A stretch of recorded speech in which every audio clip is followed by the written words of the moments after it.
खबरों में आगे बढ़ेंगे। बड़े माफिया डॉन और कुख्यात हिस्ट्री शीटर्स के खिलाफ योगी सरकार के एक्शन की यूपी चुनाव में चर्चा है। उत्तर प्रदेश के 25 माफियाओं पर अब तक योगी सरकार का बुलडोजर चल चुका है। करीब 2000 करोड़ से ज्यादा की संपत्ति जब्त की जा चुकी है। क्या सीएम योगी का बुलडोजर चुनावों में गेम चेंजर साबित होगा? क्या माफियाओं के खिलाफ एक्शन का रिएक्शन वोटों में तब्दील होगा? इस रिपोर्ट में देखिए।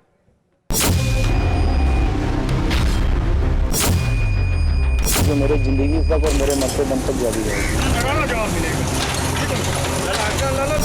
पेशेवर माफियाओं ने बड़ी बड़ी हवेलियां बनाई थी। आपने देखा होगा प्रदेश सरकार का बुलडोजर सब चला पे सभी बड़ी बड़ी हवेलियां नीचे गिरती हुई दिखाई थी।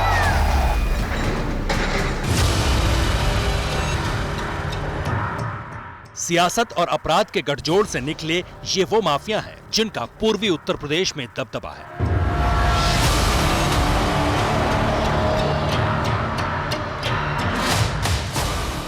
कई सरकारें आईं और गईं, लेकिन दशकों से इन माफियाओं की धमक पर कोई असर नहीं हुआ। ये जेल में रहे या जमानत पर, जुर्म के दम पर इनकी बादशाहत हमेशा बरकरार रही। दहशत ऐसी कि इनके नाम से ही पूरा इलाका थर्राता था।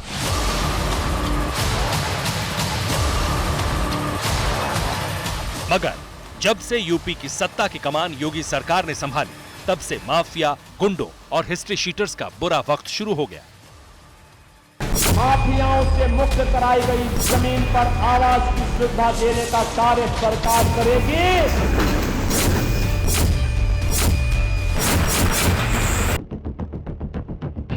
लेकिन यूपी के बड़े माफियाओं का गुरूर तब कुचला गया जब योगी सरकार ने इन माफियाओं, दबंगों की अवैध संपत्ति और जुर्म लोग की निशानियों पर बुलडोजर चलाने का फैसला किया।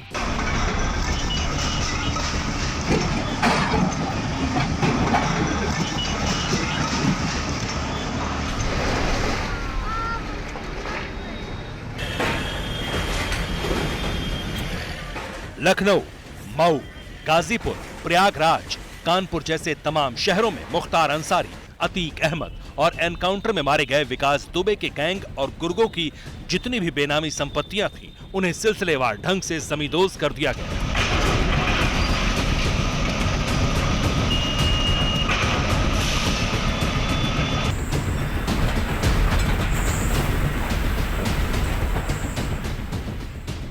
इतना ही नहीं, योगी सरकार ने यूपी के इन माफियाओं के करीबियों को भी नहीं बख्शा।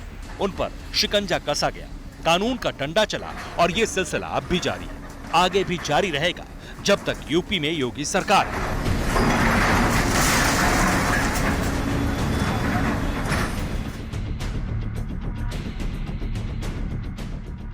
पहले यहाँ के व्यापारियों से, यहाँ के उद्यमियों के साथ माफिया किस प्रकार का व्यवहार करते थे, आज किसी माफिया की हैसियत नहीं। किसी व्यापारी को, किसी चिकित्सक को, किसी संभ्रांत नागरिक को या किसी गरीब की संपत्ति पर कब्जा कर ले, क्योंकि अगर करेगा तो बुलडोजर भी चलेगा।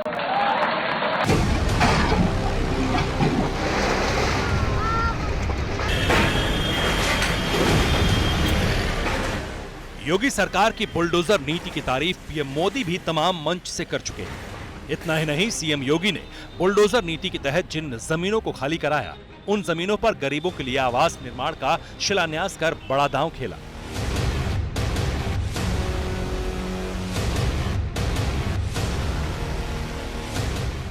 ऐसे में बड़ा सवाल है, क्या उत्तर प्रदेश विधानसभा चुनाव में सीएम योगी का बुलडोजर भी बड़ा मुद्दा होगा?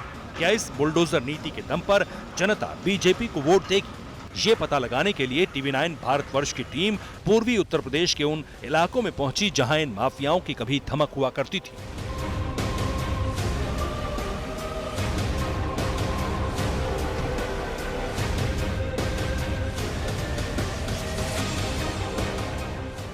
सबसे पहले बात मुख्तार अंसारी की, जिसकी पूर्वांचल में तूती बोलती थी।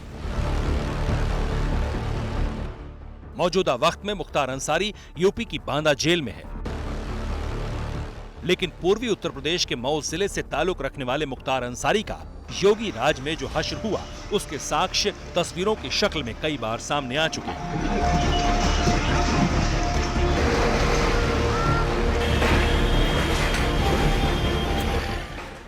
ऐसे में हमने मऊ की जनता से ये जानने की कोशिश की कि आखिर योगी सरकार के इस कदम को कैसे देखते हैं। क्या मुख्तार अंसारी के साम्राज्य को ढहाना सही था? क्या इसका असर चुनाव पर होगा?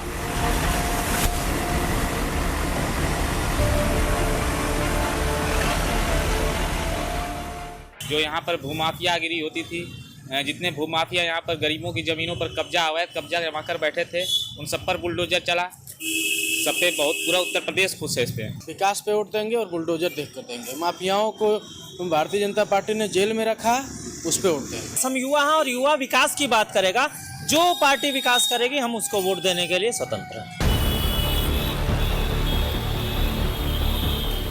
ये वही मऊ है जहां से मुख्तार अंसारी 5 बार विधायक रहे हैं, लेकिन योगी के बुलडोजर को इलाके की आवाम सही ठहरा रही है। ठीक इसी तरह मऊ के करीब गाजीपुर भी एक ऐसा इलाका है जहां मुख्तार एंड कंपनी का कभी दबदबा था। वहां के लोग भी सीएम योगी आदित्यनाथ के फैसले को जायज ठहराते दिखे। माफियाओं को कंट्रोल हो गया है, ठीक ना, और इससे पब्लिक के भी दिमाग में है कि सरकार अच्छा काम कर रही है। जरूर आएगा, श्योर आएगा, 100% आएगा। किस तरह का अंतर आपको लगता है? भाई मुक्त माहौल हो गया है। आज 5 साल योगी जी की सरकार बीता, अभी तक कहीं दंगा फसाद हमने नहीं देखा।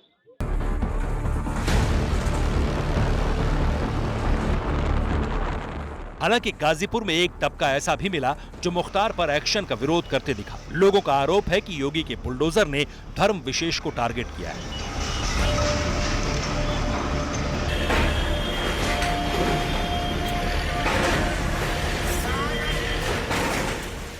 अगर माफिया पर कार्रवाई होती है तो बहुत सारे माफिया हैं, उनके पार्टी के माफिया हैं। ठाकुर माफिया नहीं है क्या?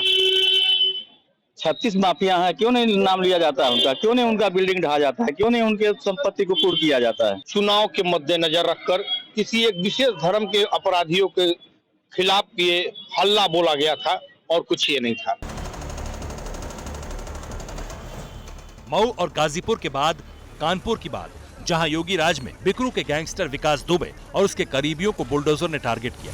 ये जो कार्रवाई है कहीं ना कहीं बड़ा।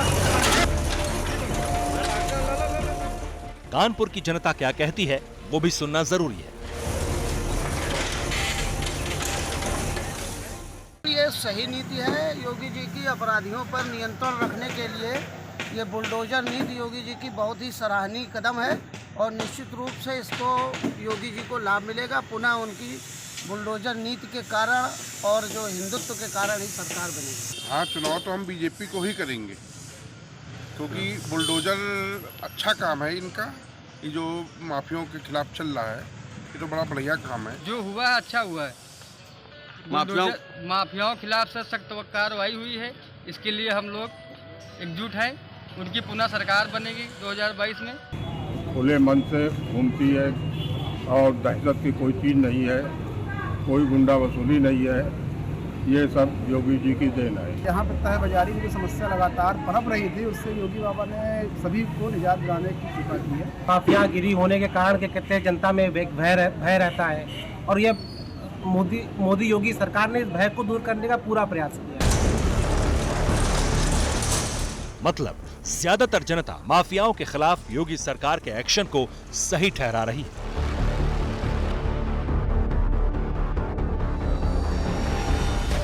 कानपुर से प्रभाकर, गाजीपुर से अनिल कुमार और मऊ से अभिषेक के साथ bureau report, TV9 Bharatvarsh. Corona धर्म नहीं देखता, जात नहीं देखता, अमीर गरीब ऊंच नीच नहीं देखता। कोरोना सिर्फ मौका देखता है, लेकिन आप उसे मौका मत दीजिए। बस इतना कीजिए, जब कभी दफ्तर से, बाजार से घर लौटिए तो इतना ख्याल जरूर रखिए कहीं आपके साथ कोरोना आपके घर तो नहीं जा रहा। भूलिए मत, कोरोना अभी जिंदा है।